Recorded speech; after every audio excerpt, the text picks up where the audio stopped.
હા બધું ખબર છે કેટલી મોંઘી રેસ્ટોરન્ટ છે. વર્ષના વસલા દાડે તો લઈને આવીને એમાંય પાછા ટણી બતાવો છો. હું સારી રીતે બિહેવ નથી કરતી.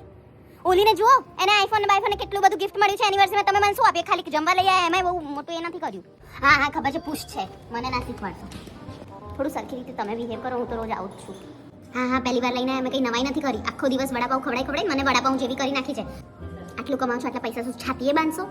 આ યાંગ જોંગ શું છે? યાંગ જોંગ લોકો બર્થડે ને એનિવર્સરી બધું કેટલું બધું મનાવે છે. તમે આટલું કીધા પછી આજે લઈને આવ્યા છો બીજી એનિવર્સરીમાં પહેલી વાર. બીક લાગે છે ને તમને કે બહુ વધારે બિલાઈ જશે? ક્યાં જોરથી બોલું છું? કોઈ નથી સાંભળ્યું, પણ આમે લખ્યું છે યાંગ જોંગ. આ શું છે? અહીંયા જાઓ એવું લાગે છે. અહીંયા જાઓ. આ કંઈ ખાવાની વસ્તુ છે? હજી ખાઓ. અખંડ બધાને બતાવી દો કે તમે જમવા આવ્યા છો. દર વર્ષે એકવાર જમવા લઈ આવો ને ત્યારે આવું થાય. દર સન્ડે આવવાનું હોય. એવી જગ્યાએ લઈ આવ્યો જ્યાં નામે વાંચતા નથી આવડતું મને. ચૂપચાપ બધું ભાજી પાવ ને પુલાવ ને એવું બધું ખાવાનું હતું. Yang Jong. અહીંયા જાઓ હવે. આ નૂડલ્સ નહીં, સ્પેગેટી છે. મેગી થોડી ખવડાવવા લઈને આવી છું. શું એમ કરીને ખાઓ છો? બાજુવાળા બધા જુએ છે. ભૂંડની જેમ ના ખાશો. Thank you for butter milk. દૂધ મંગાવી દે. આ દૂધ નહીં, છાશ છે અને બટર મિલ્ક કહેવાય. હજી ચિલ્લાઈને બધાને કહી દો કે તમને કશું ખબર નથી પડતું.